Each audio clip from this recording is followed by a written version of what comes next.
Chapter 13 Bibi kecil, mengapa kamu menatapku dengan ekspresi aneh seperti itu? Tiba-tiba menyadari bahwa suasananya menjadi sedikit canggung.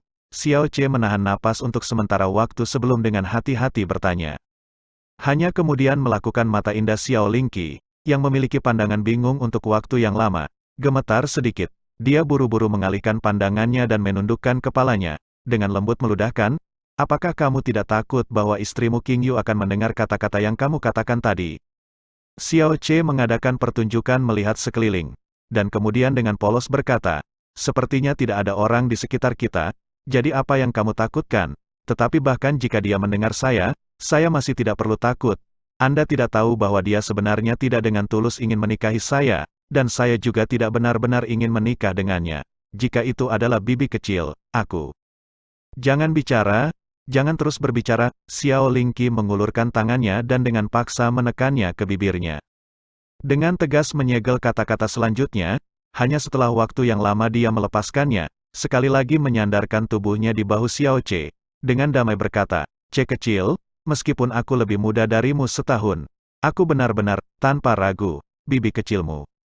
Ada beberapa kata yang bisa Anda katakan kepada gadis lain, bahwa Anda tidak bisa mengatakan kepada saya. Dalam hidup ini, Anda tidak bisa mengatakannya. Saya tahu dalam hati Anda benar-benar berpikir seperti ini, tapi itu sudah cukup. Pada dua kalimat terakhir, suara Xiao Lingqi menjadi sangat tenang. Dalam gumamannya terkandung rasa pahit dan kesedihan yang akan menghancurkan hati siapapun yang mendengarkan. Hati Xiao Che juga sangat bergetar. Dia tidak mengatakan apa-apa lagi, menutup matanya, dan dengan tenang mendengarkan napas dan detak jantung gadis di sampingnya. Ketika saya muda, saya kurus, gelap, dan pendek. Semua orang memanggil saya bebek jelek dan selalu mengolok-olok saya, menggertak saya. Xiao Lingqi meringkuk padanya, sebuah suara melamun keluar dari mulutnya, hanya Anda yang akan bermain dengan saya. Ketika seseorang menggangguku, Che kecil selalu bergegas untuk bertarung dengan mereka dan mengusir mereka. Kamu selalu dipenuhi luka dan memar. Cedera yang kamu terima pada saat itu semua karena aku. Saya terbiasa, dan juga menikmati perasaan perlindungan kecil Che. Saya percaya bahwa Anda akan selalu dapat melindungi saya dengan cara ini. Kata-kata Xiao Lingqi mengingatkan Xiao Che pada Xiao Lingqi yang lebih muda. Pada saat itu, dia benar-benar kurus, gelap, dan pendek seperti yang baru saja dia gambarkan, dalam segala hal adalah bebek jelek. Tetapi karena dia adalah bibinya yang kecil, sebagai seorang pria, dan juga karena dia lebih tua darinya setahun, dia akan selalu, seolah-olah itu adalah misinya, melindunginya dengan sekuat tenaga. Siapa yang bisa mengira bahwa wanita muda ini akan menjadi sangat berbeda dari gadis kecil yang dulu, itik yang dulunya jelek telah berubah menjadi kecantikan hari ini. Siapa yang tahu berapa banyak pemuda dari klan Xiao akan menyiram mulut sambil merindukannya. TL, idiom, gadis ini berubah 18 kali antara masa kanak-kanak dan usianya yang sudah dewasa. Setelah itu, Che kecil mengetahui bahwa pembuluh nadinya yang dalam berubah bentuk. Saya mulai memupuk kekuatan mendalam saya dengan segera, karena giliranku untuk melindungi Che kecil. Pada saat itu, saya berpikir apakah Che kecil yang melindungi saya, atau saya yang melindungi Che kecil, semuanya sama saja.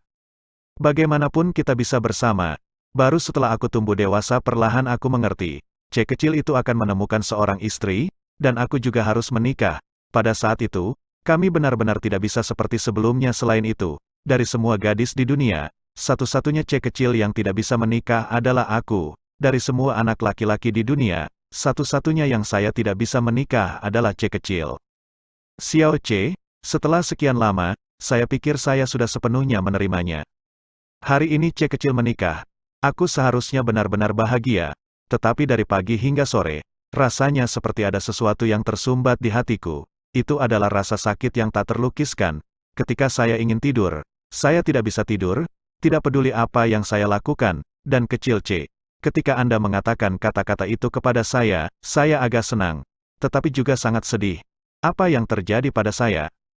Perut Xiao Che terasa berat, meskipun dia masih belum berbicara pada saat ini. Dia juga tidak tahu apa yang harus dia katakan. Perasaan kabur yang berbahaya antara dia dan Xiao Lingqi lahir sejak lama.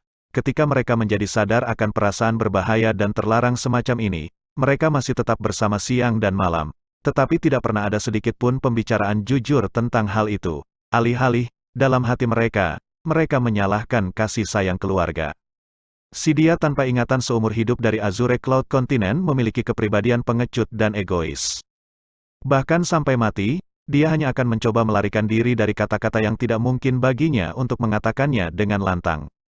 Sampai perasaan seperti itu benar-benar terkubur, Xiao Lingqi belum mengungkapkan perasaannya sebelum hari ini, bahkan sekali. Tapi Xiao Ce hari ini bukan Xiao Ce dari kemarin dan dia mengucapkan kata-kata yang menghancurkan bumi. Sebagai tanggapan, Xiao Lingqi yang ragu-ragu, di puncak gunung belakang yang terisolasi ini di tengah malam, telah mengeluarkan perasaannya yang tak tertekan yang dilarang untuk dia katakan.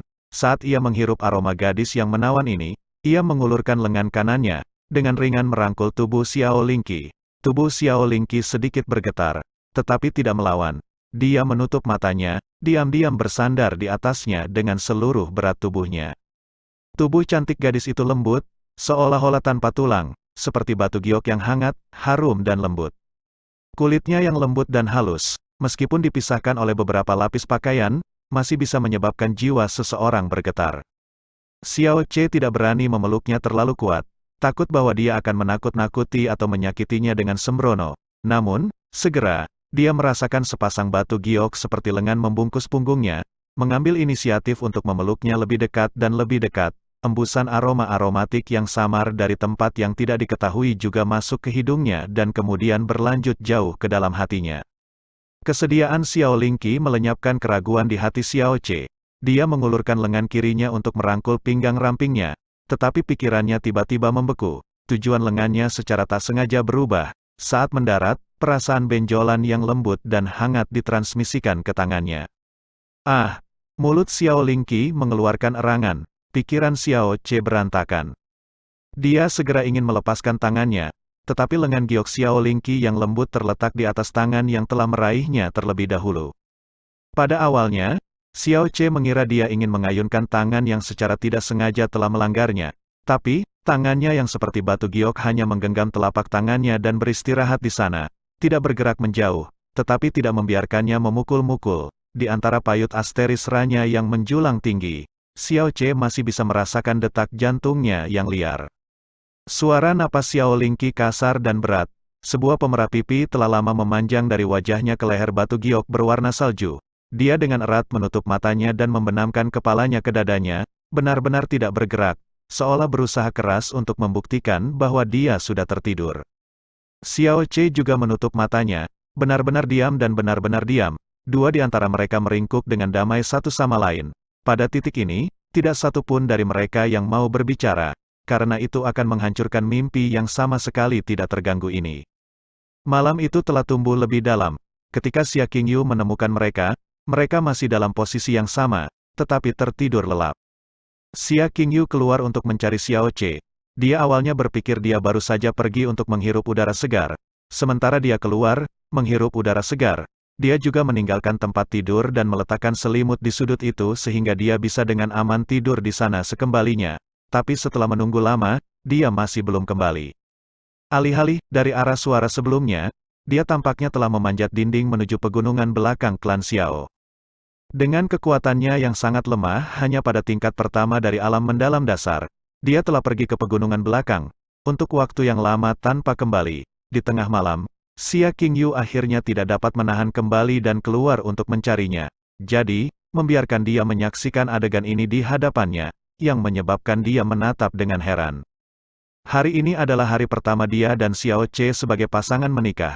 Ketika dia menjemputnya di jalan menuju klan Xiao, sikapnya yang tenang mengandung kebanggaan. Di aula pertemuan, ia menahan amarah dan kebenciannya. Di kamar pengantin, meskipun dia mengatakan segala macam hal dan memiliki mulut yang vulgar, ekspresinya dan sorot matanya tanpa henti bergoyang memesona antara kebingungan, keengganan dan kesedihan. Bahkan ada kesepian terpencil yang bahkan dia tidak bisa mengerti. Tapi sekarang, dia bersarang bersama dengan Xiao Lingqi sedang tidur dengan kemantapan yang tak tertandingi. Sudut mulutnya terangkat sedikit, jelas menunjukkan senyum hangat, kelima inderanya benar-benar santai, ekspresinya longgar, tenang dan damai seperti bayi yang tidur di pangkuan ibunya. Tiba-tiba, perasaan tidak nyaman melayang di hati Xia Qingyu. Tentu saja, ini tidak berarti bahwa dia punya perasaan terhadap Xiao Ce.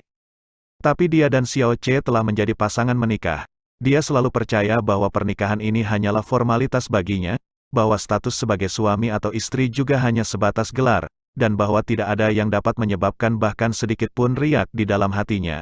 Namun, dalam beberapa hal, hati tidak selalu mengikuti harapan seseorang. Ini terutama berlaku bagi wanita, yang, kecuali mereka tidak punya hati, lebih rentan terhadap sentimentalitas. Bagaimanapun juga, dia dan Xiao Che sudah menjadi suami istri. Meskipun, dalam pikirannya, dia sama sekali tidak peduli tentang persatuan seperti ini.